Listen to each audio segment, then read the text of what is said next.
More than 50 adult devotees and 30 young Bengali Gurukul boys were waiting for Srila Prabhupada at the gate. For the first time, Prabhupada beheld the large entrance dome recently built over the gate. A thick 20-foot flower garland stretched across the gateway, and before it stood Bhavananda Goswami holding a small silk cushion on which rested a pair of scissors. Stepping out of the car into the bright sunlight, Prabhupada took the scissors and cut the garland, sanctifying the gate. Prabhupada smiled. Everyone cheered as the gate swung open and Prabhupada entered, followed by the ecstatic kirtan party. As Prabhupada walked toward the temple of Radha Madhava, everywhere he looked he saw blossoming flowers. Clay pots of burning frankincense billowed fragrant smoke, and women stood on the second floor veranda offering showers of rose petals as Prabhupada approached. The main building was decorated beautifully. Walking beneath an orange silk umbrella amid the devotees, an exuberant kirtan of the holy name, he appeared regal and triumphant. Inside the temple, where dozens of garlands hung from the ceiling, Prabhupada came before the golden forms of Radha Madhava and offered prostrated obeisances. He felt he was in Vaikuntha. Because of the arrangements the devotees had made, he said, Krishna was smiling. Later that day, as Prabhupada was taking his massage, his servant Harisari suggested that this would be a good place for retirement. Either Vrindavan or Mayapur, Prabhupada replied, no other place, that is for sure. In the afternoon, Prabhupada inspected the grounds and buildings. He was pleased at the spaciousness of the Prasadam Hall, built to seat 1,200, and he remarked that its size reminded him of the Bombay railway station.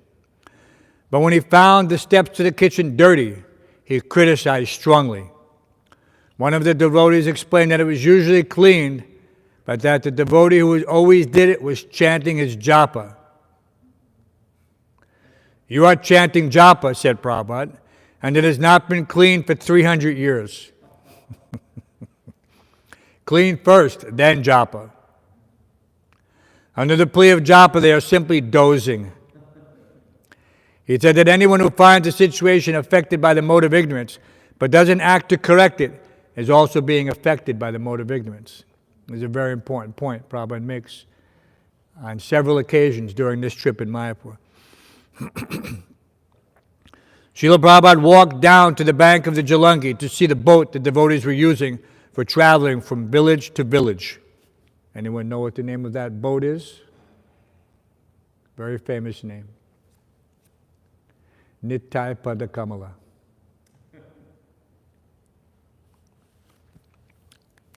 On board, he praised the simple life of traveling and preaching. He also went to the Goshala and saw the calves and cows, and he drank a cup of the first sugarcane juice of the season from cane grown on ISKCON land. As Srila Prabhupada walked through the fields to the proposed site of the Mayapur city, Sarabi described where various buildings could be located. Prabhupada suggested they present their plan to the West Bengal government officials and asked them to provide the necessary land. At that time, we only owned 3 acres. Very small parcel. Srila Prabhupada continued to meditate on the Mayapur city, and a few days later he composed a letter to the Chief Secretary of West Bengal asking for help in acquiring land. ISKCON should not be misunderstood as a sectarian religious institution, he informed the Chief Secretary.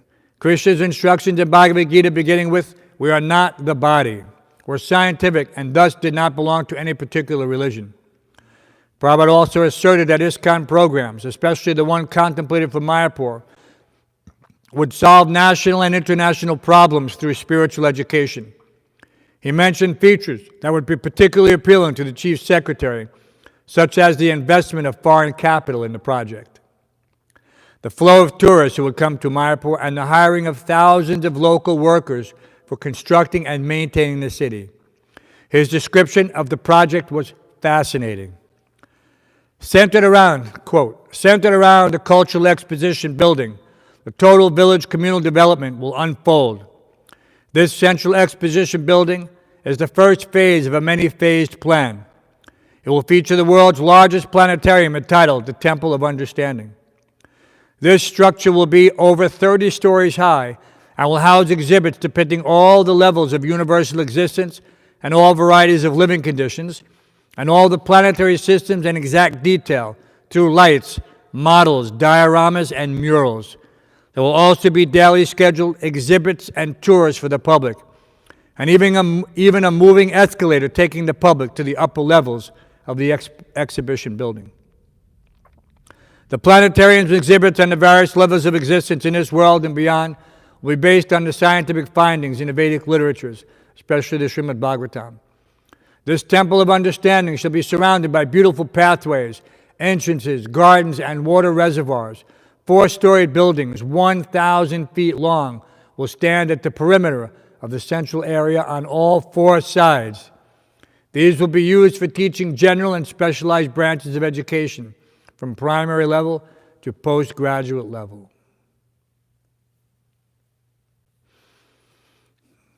We'll take up again on the next reading, India unifying ISKCON.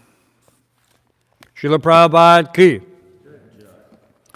Amazing vision Srila Prabhupada had, which is coming to pass. And this vision is part of a legacy which we've inherited from Srila Bhaktivinoda Thakur. But Prabhupada gave it shape. Bhaktivinoda Thakur's vision was of a city where the devotees from all over the world would be congregating and chanting the holy name under one banner.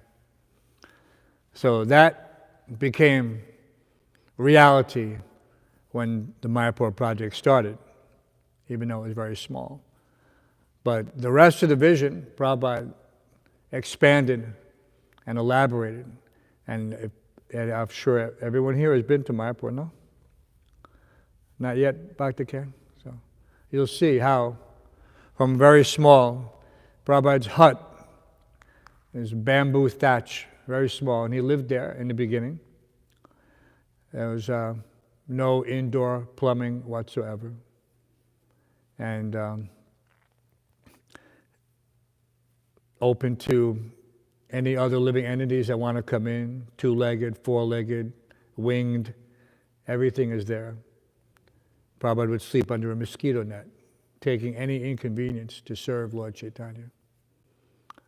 There was a very beautiful deity of the name Mayapur Chandra, whom the project, he is the eponymous living, he is the immortal life force.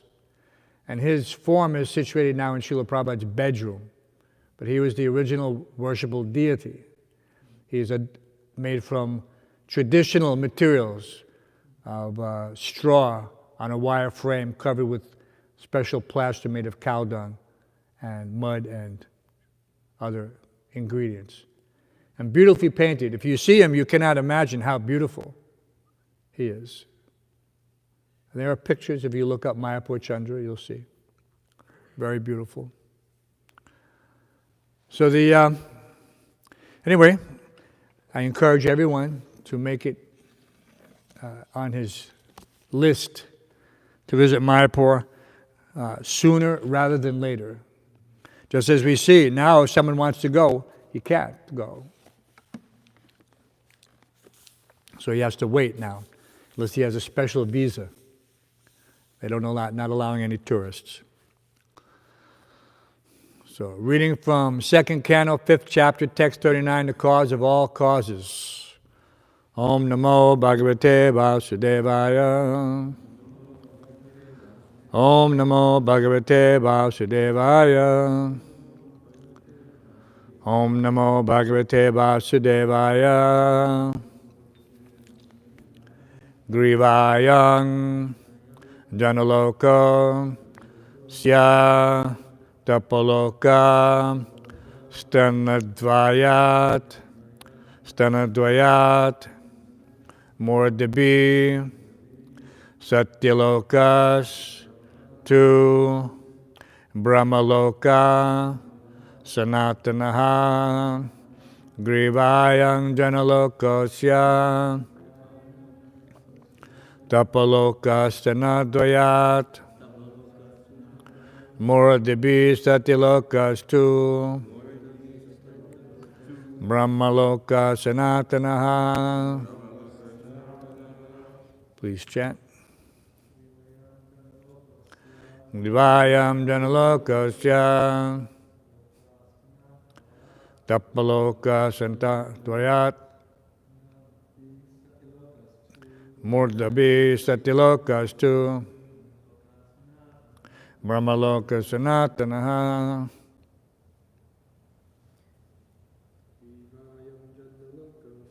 Grivayam Janalokasya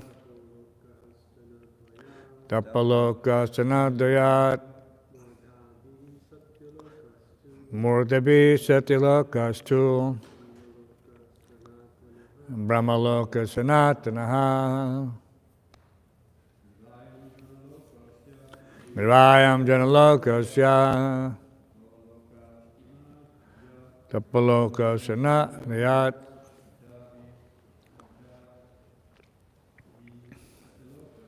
Murtabi Satilokastu Murtabi Satilokastu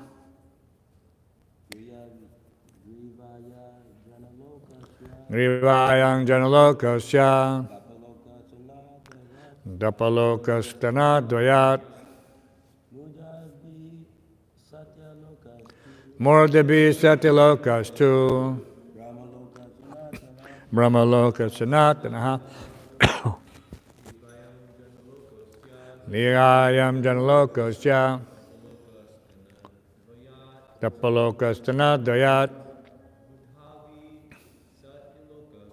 Murdhabi Satilokastu Brahmaloka Sanatanaha. Grivayam Janalokasya Tapalokastana Dvayat Murdabi Satilokastu Brahmaloka Sanatanaha. Grivayam Janalokasya Tapalokastana Dvayat Murdhabi Satilokastu Brahmaloka Sanatanaha. Ladies. Grivayam Janalokasya Tapalokastana Dvayat Murdabi Satilokastu Brahmaloka Sanatanaha. Grivayam Janalokasya Tapalokastana Dvayat Murdabi Satilokastu Brahmaloka Sanatanaha. Grivayam up to the neck. Janaloka, the Janalok planetary system. Asya, of him. Tapaloka, the Tapalok planetary system. Stanadvayat, beginning from the breast. Murdhabi, by the head. Satyaloka, the Satyaloka planetary system. To but Brahmaloka, the spiritual planets. Sanatana, eternal. Translation and purport by His Divine Grace A.C. Bhaktivedanta Swami Prabhupada. From the forefront of the chest up to the neck of the universal form of the Lord are situated the planetary systems named Janalok and Tapalok, whereas Satyalok, the topmost planetary system, is situated on the head of the form. The spiritual planets, however, are eternal.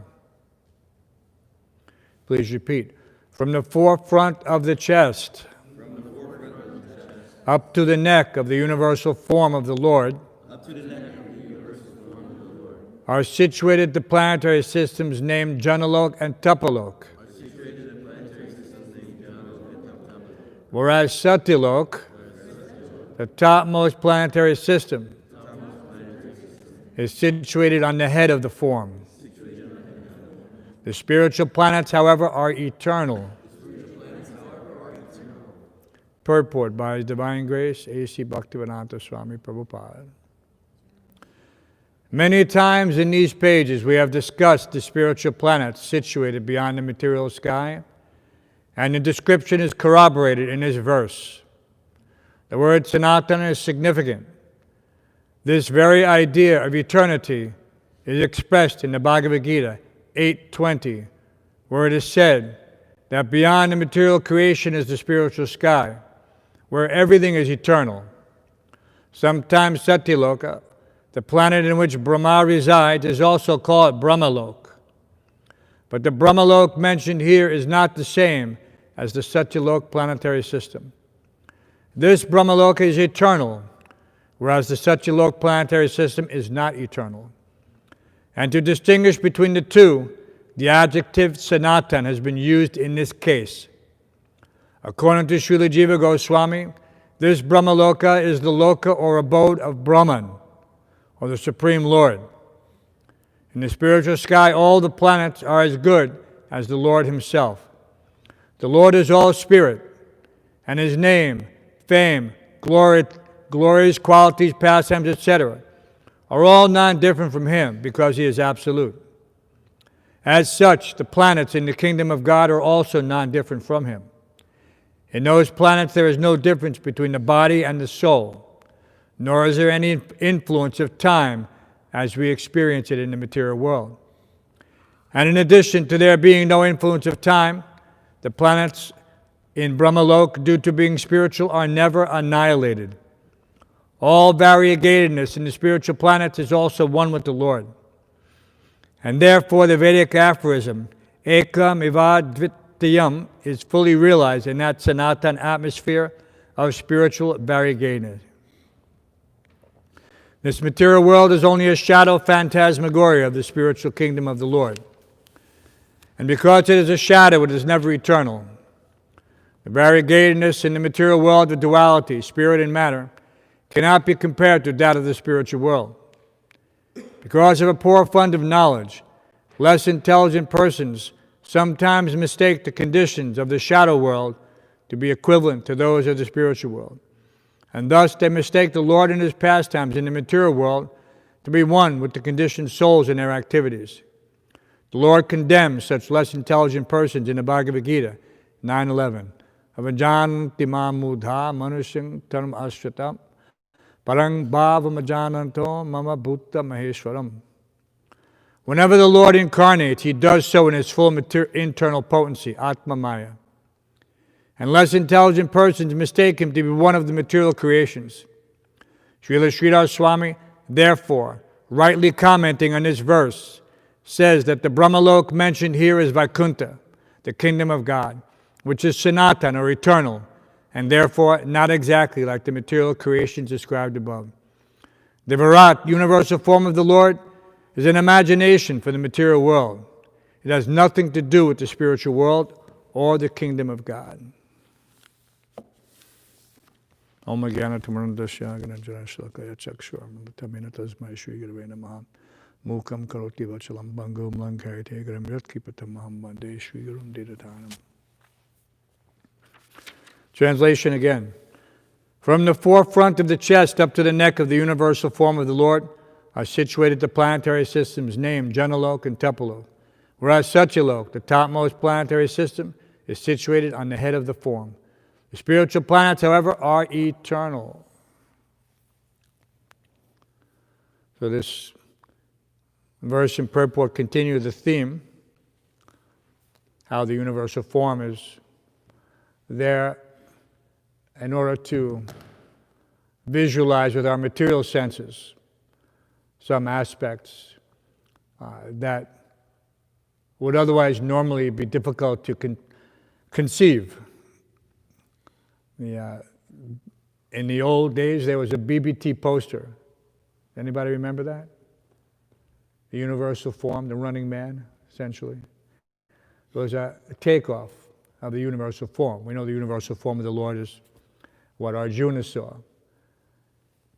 But then they had the this interesting poster that had just the description here, with the different mountains and the chest of the Lord and the Bhumira Nalo Vayu, all the material elements, and then the jiva situated in the heart, surrounded by the dark universe of material existence. So this is the living entity's unfortunate situation when he tries to use his material mind and senses in order to understand spiritual subject matters.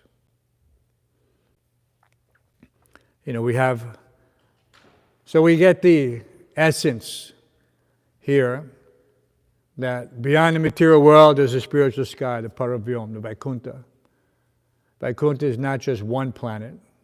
They say the Vaikunthas. But in general, the Vaikuntha means the place of no anxiety. So that is the entire spiritual manifestation. So everything there is situated in the Lord's own internal energy. There is no difference. There is actually no difference between the Lord and his material energy also. But for those of us who are conditioned, whose eyes are limited to see the three dimensions, therefore we have to use that subtle mind intelligence in order to elevate ourselves beyond the material senses. It is possible through purification. Otherwise, it would be a futile effort. Why would one pursue transcendental knowledge if it could not be understood? And everyone would say, well, what is the point? And many people do. They simply content themselves with studying everything, and these are the various philosophical disciplines of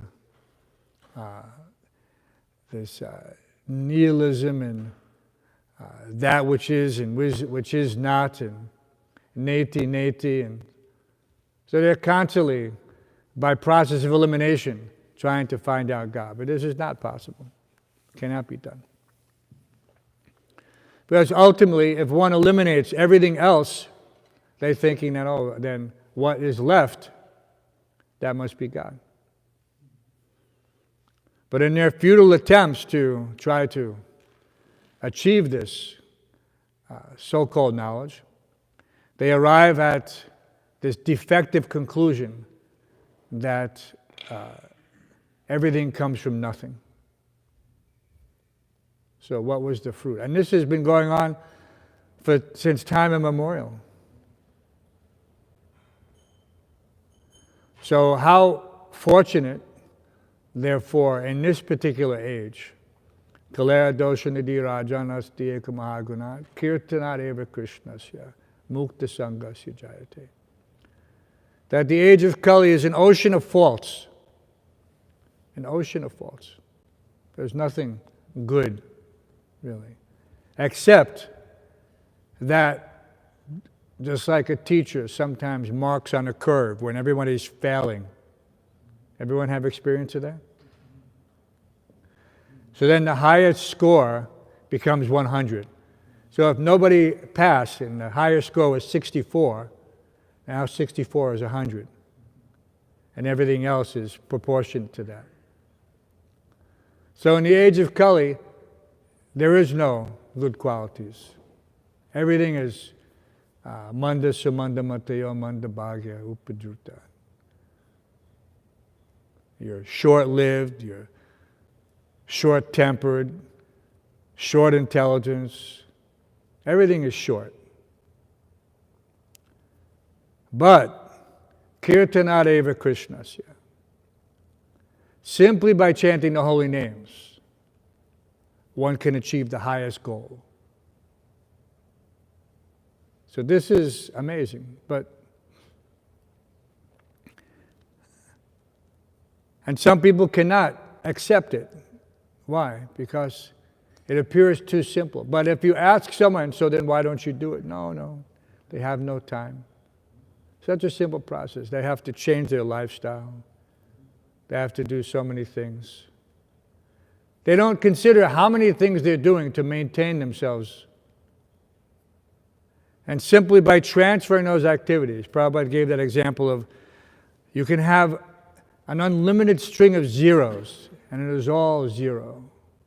But if you put one in front of it, if you just add Krishna, then that number becomes positive.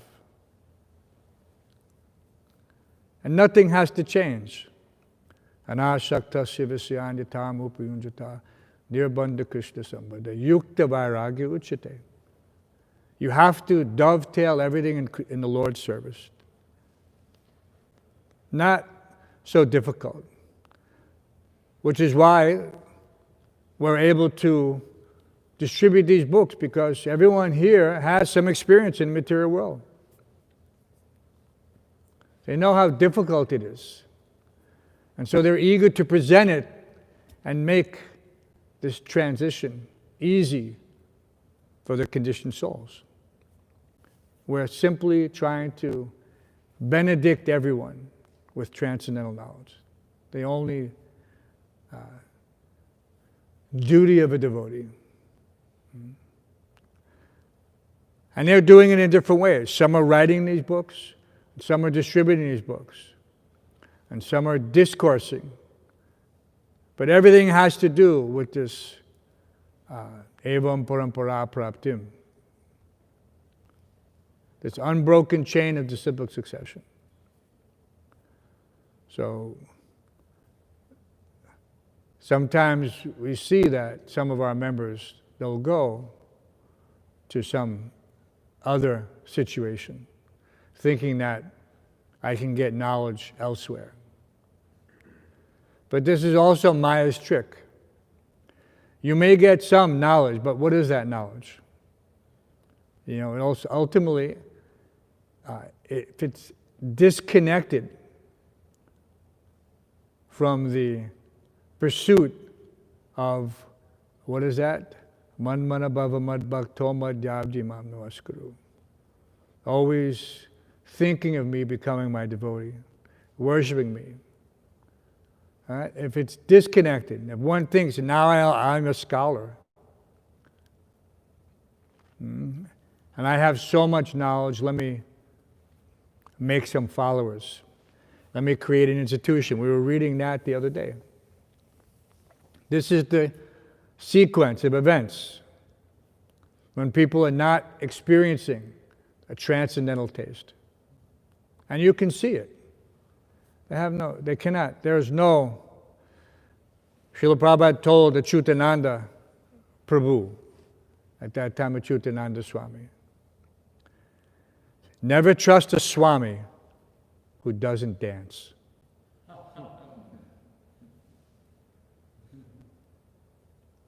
So how simple and sublime is that? Never trust a Swami who doesn't dance. If you look at all these eight, you will never see them dance. Because they're not experienced this tushanti chara manti chai. There's no taste. There's no ruchi. It is all on this mental platform. Mental gymnastics, or worse. For their own self-pleasure. Puja pratishta. And Prabhupada, very direct. Prabhupada was not a, minimum words, maximum effect. This is the key. Minimum words, So he said, bhajan karo, pujan karo, matli janli hoy. And, we didn't know, Prabhupada's telling all these Western devotees sitting there. Nobody understood that. What does it mean at the time? So you have to ask the devotees who understood Bengali. It says your bhajan, your devotion, your sadhana, your worship, bhajan karo, pujan karo, matli jani, will be tested at the time of death. Will be tested at the time of death. So whatever you are, whatever you think you are, whatever you're doing, if it is not connected, then what is that? Shrama eva hi kevalam. Useless waste of time. Useless waste of time.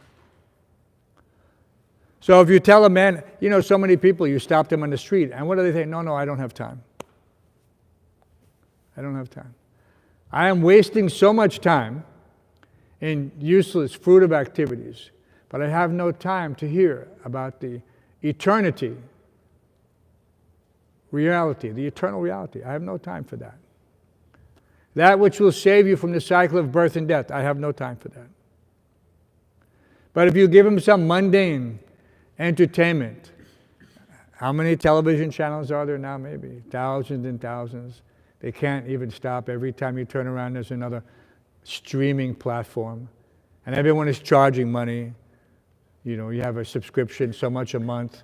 And then you can have unlimited whatever, unlimited Disney. And what is the symbol of Disney? The Magic Kingdom. So this is what everyone is aspiring to, whether he knows it or not. He's thinking the Magic Kingdom, heaven, Shangri-La. It's there, and since time immemorial, people are chasing this phantasmagoria. They're chasing it. Because they know that this is not the all in all. In their heart of hearts, they know this is not everything. But if they acknowledge that, then they cannot continue. They just go into depression. That this life is useless. What do they say? Life's a beach and then you die. Right? That's it. That's the bumper sticker.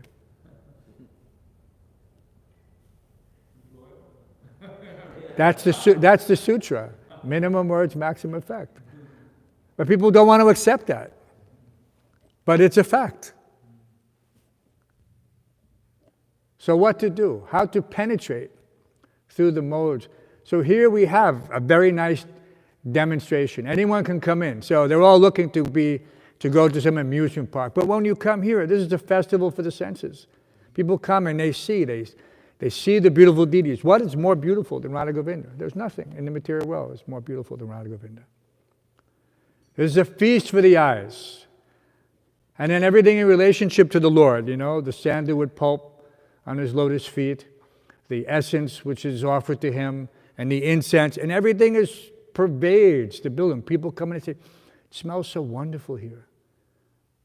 That was also my first impression coming into the temple. The first thing you smelled was the incense. You could smell it outside the building. And you knew this was not an ordinary place. We all had incense. Everybody had incense to cover up their nonsense, nefarious activities. But when we came into contact with, the temple there on Henry Street, your senses were affected in a way never before experienced. It wasn't mundane. You didn't know it. Why does it smell so much nicer? Why am I feeling so much more appreciative of the aroma? It's just incense. No, it's not just incense. It's prasadam. Imbued with the spiritual essence of the Supreme Personality of Godhead in his worship and the archer form. So it emanates inconceivably to most, not to the devotees,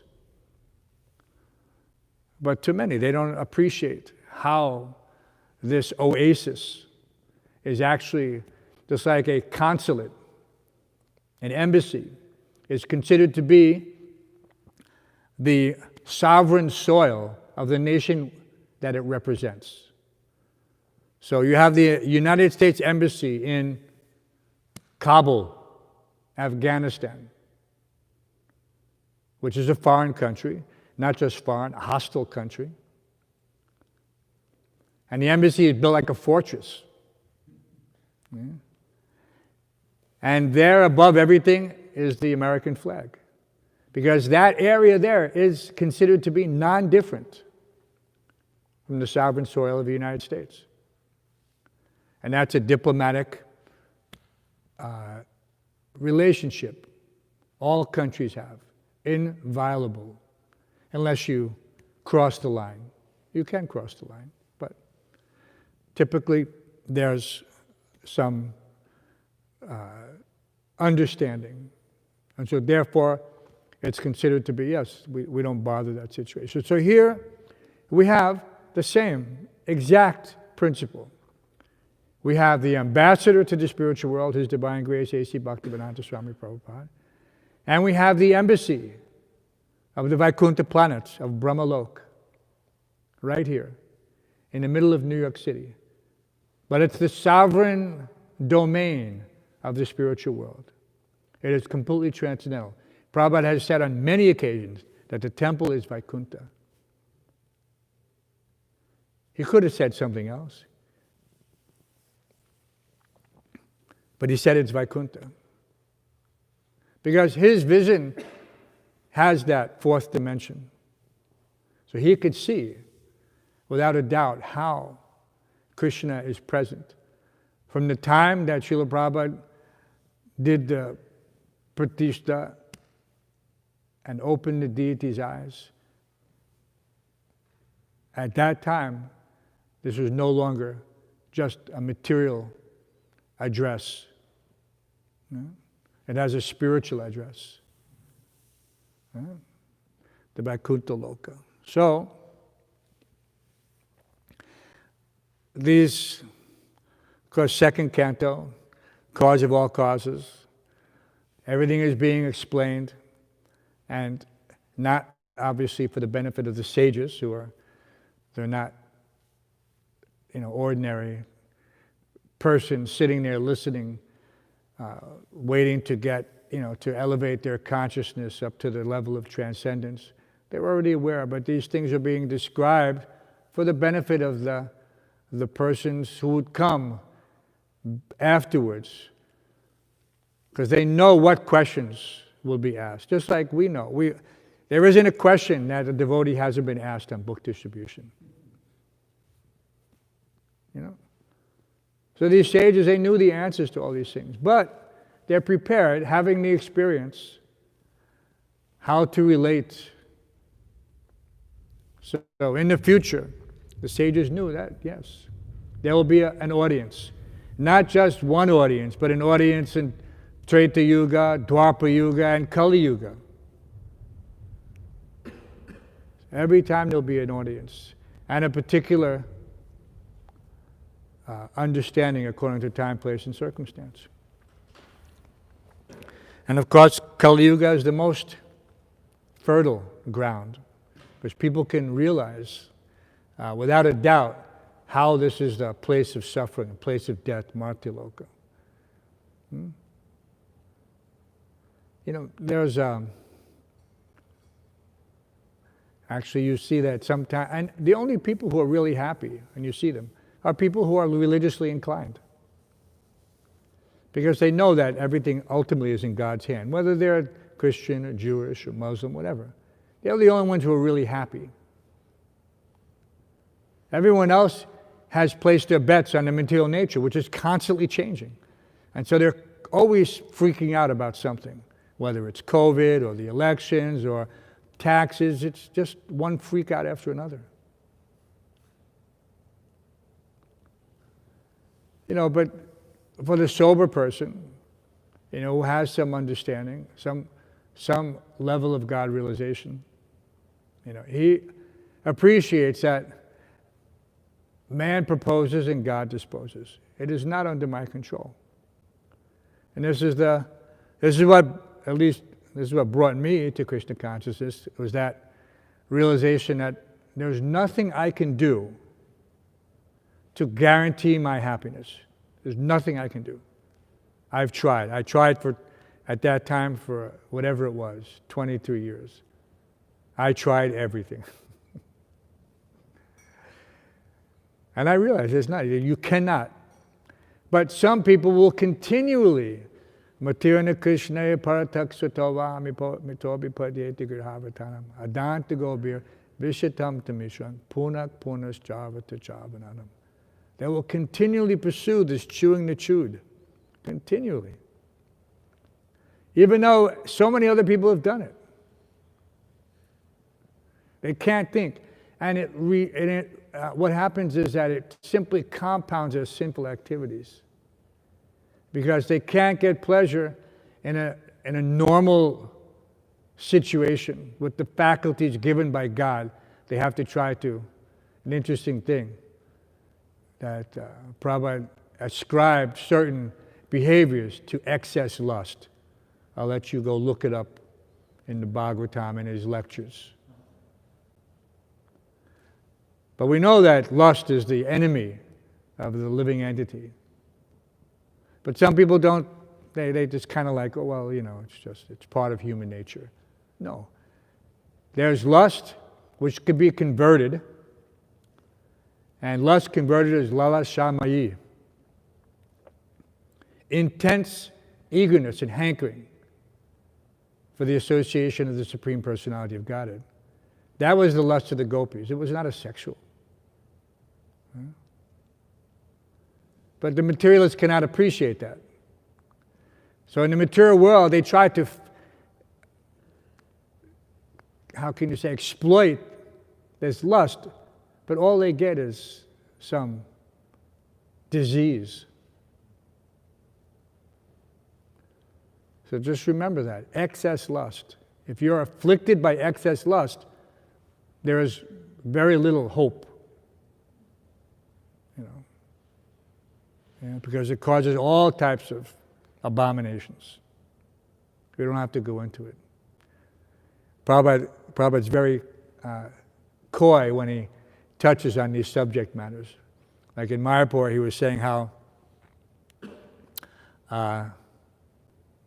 somehow, I forget how it came up, but this idea about monkeys being used, taken out of India for experiments to the Western countries, Germany like this, he said, Germany like this. And for the hormones, so that the old men can keep on having sex. He said, removing. And then he tells the door, he says, you know these things.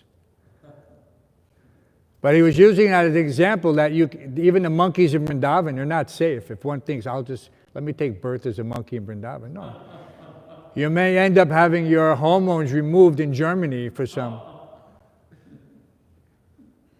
He said some old man, and he gave the term, and he used this Marwari, because they have a lot of money. So he could afford to go to Germany to get this hormone treatment with monkey hormones. Just, Prabhupada said, so he can continue to have sex life in an advanced age. So, Prabhupada said it in such a humorous way. Everyone, we appreciate that. This is how foolish it seems for the living entity to chase these things. But they're dead serious about this. There are so many chemicals. We don't have to go into it. And how to prolong this unnecessary itch. What is the point? And so therefore, at an age in Vedic times, at 50, especially in Kali Yuga, one should withdraw from household life, family life. And he should go to the preaching field. He doesn't have to take sannyas, but he has to go to the preaching field. This is our duty.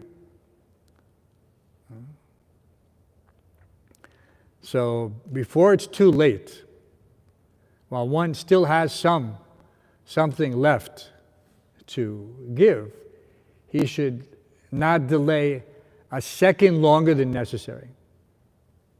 Because then that will be a second too late. And we see this going on all around. So there should be no regrets, right? There should be no regrets. Why should one regret that at the end of life, I should have served Prabhupada more. I should have, served ISKCON more. I should have done more to repay the debt. I should have done more. Why? Of course, we have that benefit. Every devotee, you see, they're all passing in such circumstances where they're surrounded by devotees doing kirtan, this, that, the other thing. That's glorious, no doubt. But devotional service is unending. It's not that, we wait till we die. There's no guarantee that at that time I'll be surrounded by loving devotees. We saw just recently how difficult it was in COVID for devotees to get close to one of our dear godbrothers at that time, crucial time. Who can imagine? Who can imagine? So if it can happen like that, it can happen to anyone. There's no guarantee that I'll be surrounded by. In India, in Vrindavan, many people retire there, and even in our project there were some elderly gentlemen who retired there. And they did so much service for so many years. And at one point, one of the gentlemen got sick. And his family wanted to take him from Vrindavan. And the devotees objected, no, don't do that. Why would you do that? He came to Vrindavan to retire, and now he's about to leave his body, and you want to take him, put him in some hospital in some godforsaken city someplace, surrounded by family members who could care less about his Krishna consciousness, what to speak of their own. But by force they took him, by force. And he died in unknown circumstances, and the devotees never saw him again. They couldn't perform any rites for him or anything like that. No. Terrible situation. And it happened on more than one occasion. So time of death, people get a little fearful. They say, no, I have to be with my family. This is the whole fallible soldier thing, which we'll read about later in the 5th canto. Wife, children, relatives, all considered to be fallible soldiers. You don't need fallible soldiers. You need strong, stalwart soldiers who will properly protect the living entity, his purified senses, mind, intelligence, who will keep him in the fixed under any circumstances. And so don't meditate on the universal form, at least this one, at the time of death. It's just there for the beginner. He'll get some appreciation, like the BBT poster. We used to sell a lot of those posters. Very, very appraised of the guy running, the running man. All the material elements in his body, the running man. The super soul in his heart, size of the thumb, just very, I bought one. Used to have it on my wall, meditate on it, like that, yes. All the material elements. But ultimately, I appreciate that we're spirit soul inside there. That was it.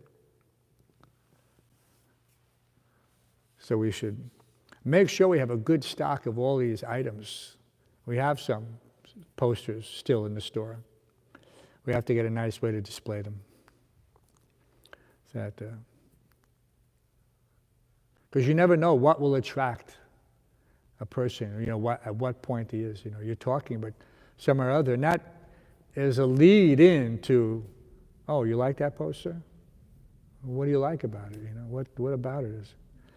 I remember one time when I was, there was one poster of Radha and Krishna.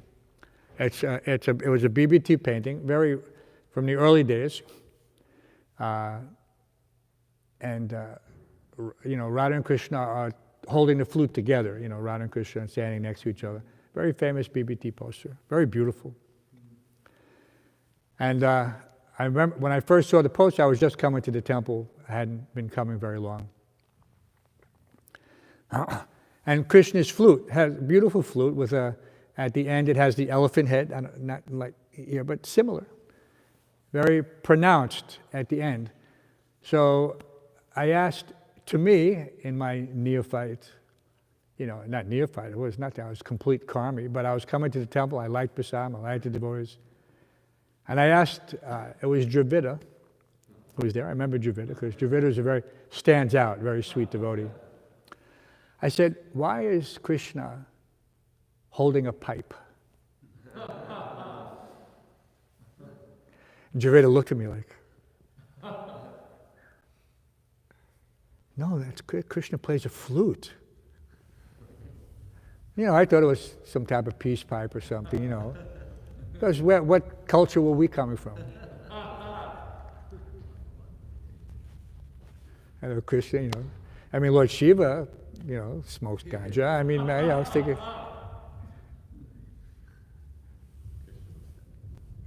But, I mean, when you think back, it's funny. It was just innocent, but, Dravida took the opportunity to tell me more about, how Krishna plays the flute, how he's attracting all the living entities, especially the gopis. And that was more than I really could understand at the time, but he was doing his best to just, keep me. So anyway, there's all these opportunities to preach, and they're coming every second someone walks in the door. Even if it's just to say welcome to Govindas and point them towards, the cafeteria, where they're going to taste Krishna Prasadam, possibly pick up a book. We need to put more books in the restaurant besides cookbooks. Always have a couple of Gitas or something else in there as well. And because people will pick them up, we don't mind. In our old Govinda's restaurant, we had at the cash register, we had a stack of small books, POYs, BBDs, just because, if a person bought a meal and he wanted to say, so, are those, yeah, they're complimentary, take one. They're paying $12 for a meal. In those days, it was $1.99 all you can eat. And we still gave him a free book. $1.99 all you can eat. It's amazing. Most popular restaurant in town.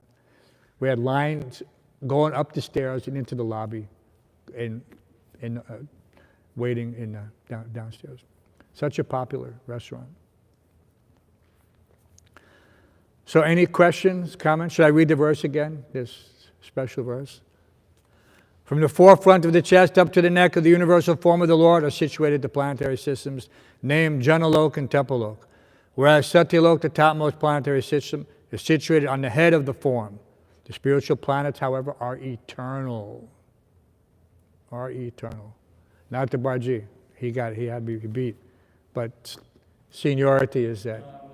You said a lot of things that inspired me with related comments. I just wanted to share quickly. You're talking about how people say they have no time. So at one point there was a study done. Americans watch an average of 21 hours of TV. So if they just eliminate TV and did 2 hours of japa and 1 hour of Bhagavatam, they can be completely transformed without changing anything in the beginning. It's crazy. So another thing is, you were talking about how powerful the holy name is.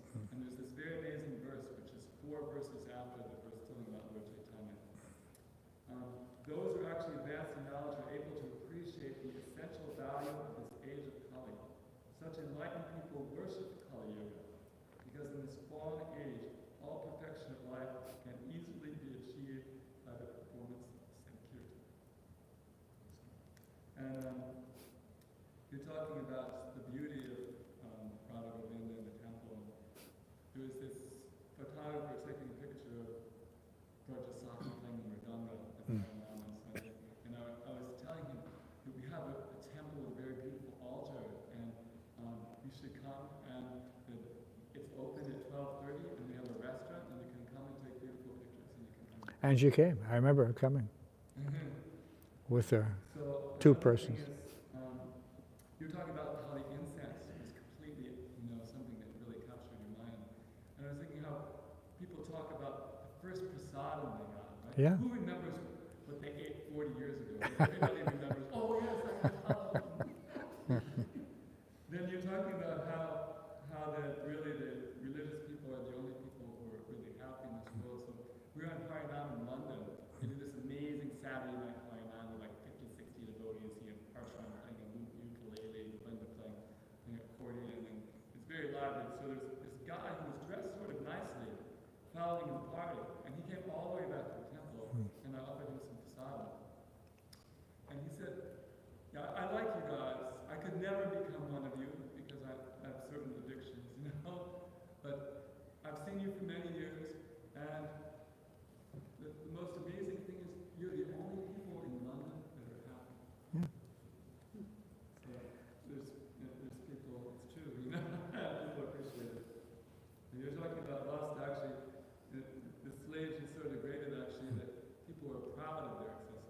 Phew. Talking about the far out pictures, and we have these stickers on the vine now, and we have the Shringa, and it says no fear. And there's people who are really attracted. Oh yeah, that's my favorite sticker. And you're talking about putting books out, you know. So in Tallahassee, this lady came by, and she was going back to school, so she realized that she was becoming a devotee, and she bought a lot of the hardbound small gifts that have in Europe. They're just about the same size as the soft Yeah, yeah. ones, but they're hardbound, Permabound, yeah.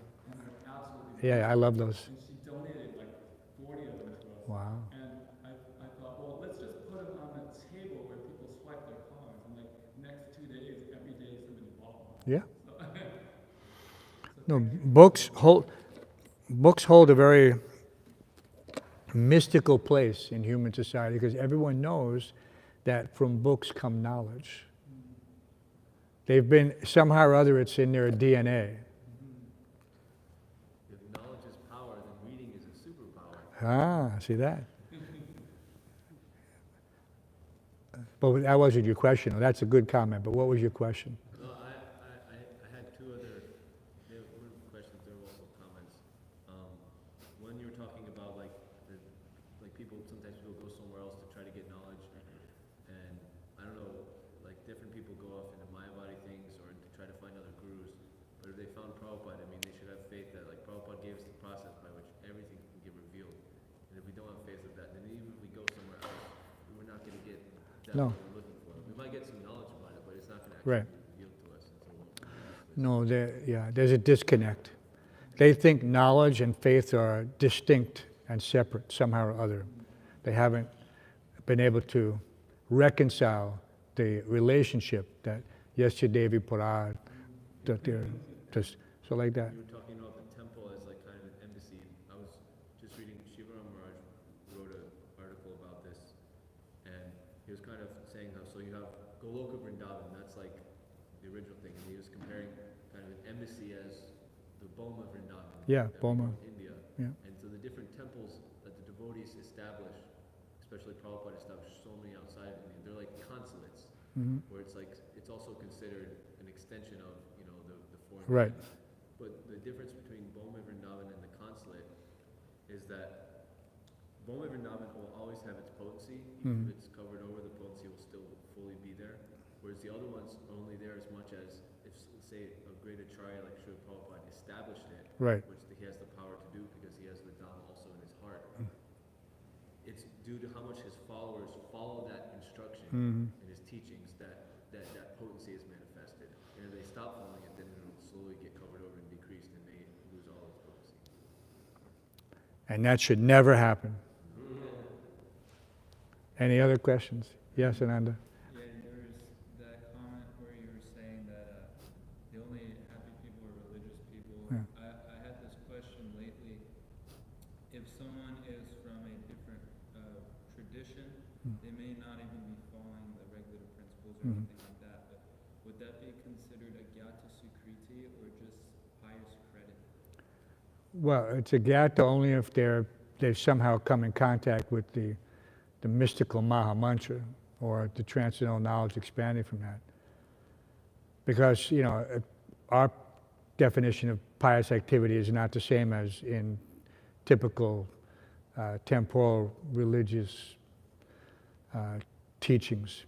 You know, like they're, even in the so-called Vedas, you know, we have the Vedas, but then they have all the Upanishads and Puranas. It says, dig a well, you know, and that's considered a pious activity. Distribute foodstuffs, but not whether it's offered or not, it doesn't give instruction. But these are all different types of pious activities, but they're not a gyata sukriti. Unless it's somehow or other in contact, you know, if somebody, you drop your reservoir of pleasure on the floor and a karma comes by and picks it up and gives it back to you, that's a gyata sukriti. He's served a devotee, he's served all in one.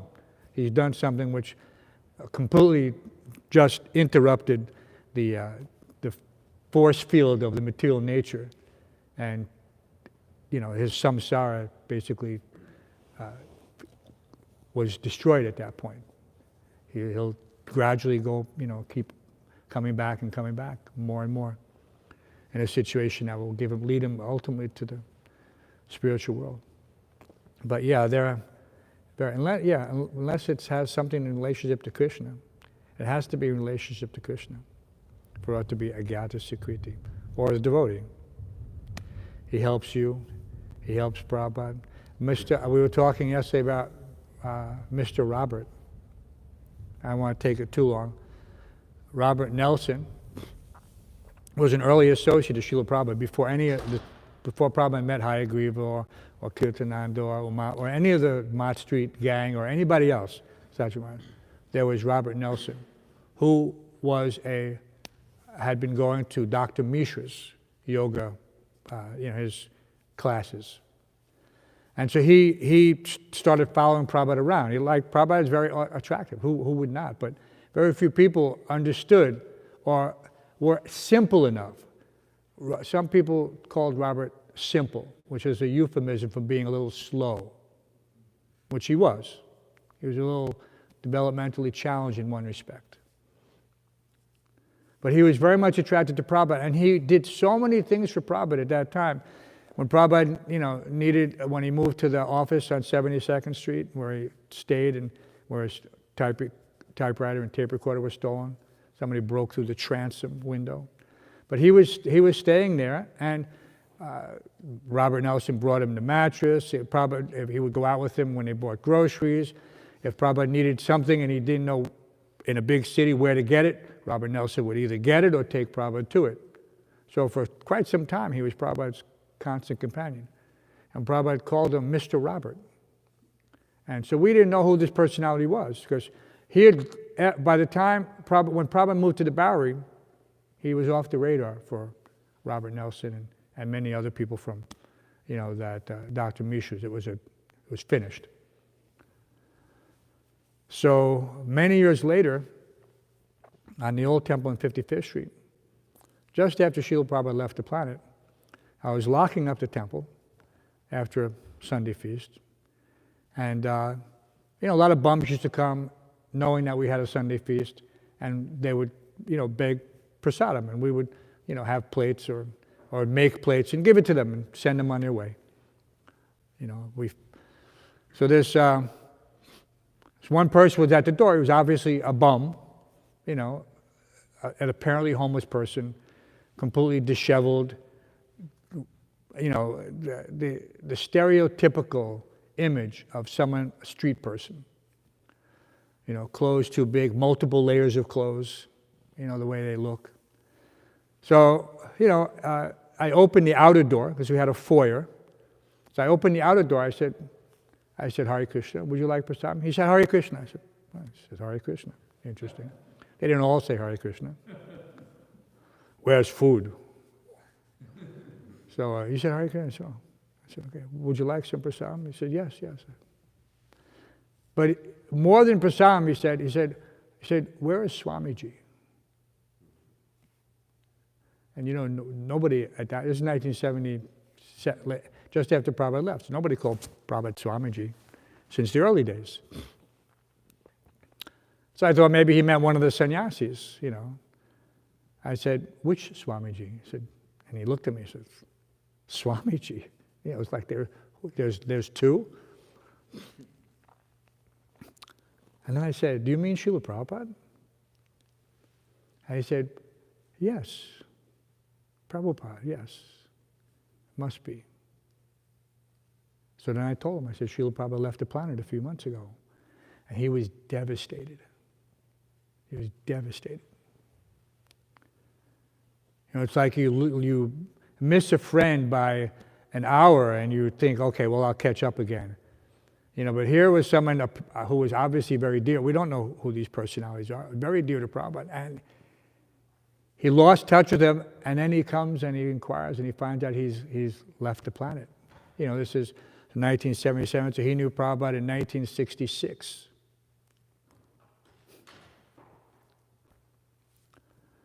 So I brought him in, I sat him down, found out that he was homeless, that he wasn't living any place fixed. He was in some shelter. And I just said, is there any way we can get in touch with you? Because, Satchuru Maharaj had just started writing. So I put him in touch with whoever, I forget at the time, was, helping to coordinate. And so Satchuru Maharaj got in touch with him. And then you'll see there's all these, now you have a whole section there, which is with Mr. Robert in there. So we don't know who these people are, how they come in contact, but obviously Prabhupada needed someone and Krishna sent him someone. That was the way it works. And he stayed for many years. He became the handyman. Not so much here, because then we moved shortly after, but not so much in 50 Fisher, but here. And he eventually became initiated by Vipramukhi Maharaj. So Jagannath Prasad, Mr. Robert Nelson. So he used to be all over. I still find things with Robert Nelson on them, in these little nooks and corners. He used to have stuff in the tool room downstairs, in the boiler room. Not the tool room, the boiler room. Boiler room was the tool room down there. So you never know who these personalities are, how you'll come, but sometimes you think, Janme Prabhu say. Where is Prabhupada now? And do we get that chance? Can we actually, put in our request? This is where I want to be with Prabhupada.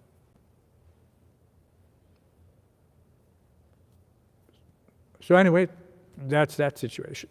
Any other questions? Where is he now? Oh, he passed away. Yeah, many years ago. It was, they did a nice ceremony here for him. He had, they had situated, because you were at social services, they put you in a some low-income housing and things like that. So he was there, as with someone else. But when he passed away, the devotees took care of him. That was very nice. Nice memorial service. The least we could do, he filled in a big gap, of information that nobody knew. Because there was no one with Prabhupada on 72nd Street and Broadway. There was no devotees except Mr. Nelson, Mr. Robert. Any other questions? A quick comment just in regard to the last story. A while ago, some years ago, I used to walk down 3rd Street and then get onto the Bowery and walk over towards Union Square with the High on. One of these times, there was this, I usually distribute books on the road, and there was this gentleman standing outside of his apartment there On 3rd Street, on 3rd Street. where the Hells Angels used to have their headquarters? Yeah. And so I was walking out, I noticed him, and I was like, okay, might as well, try. And so I stopped him, and he says, yeah, I know you guys. He's like, yeah, I met your Prabhupada back in the 60s, before he knew anybody. And I was like, oh, could you tell me more about that? Like, you're outside of some drugstore, and I just happened to cross paths, and I was into that stuff. And then as he's explaining when he met him, he starts tearing up. Started what? Oh, yeah? Started tearing up, and he said, he is not from this planet. He was sent here on a mission. And he starts getting emotional on that. He's a very intelligent guy. And, but just from meeting Prabhupada one time, Yeah. Even if you just, so we don't know, the potency of a pure devotee, I saw Prabhupada when I was young, but I had, being as dull as we were, covered over by the modes and everything else involved there.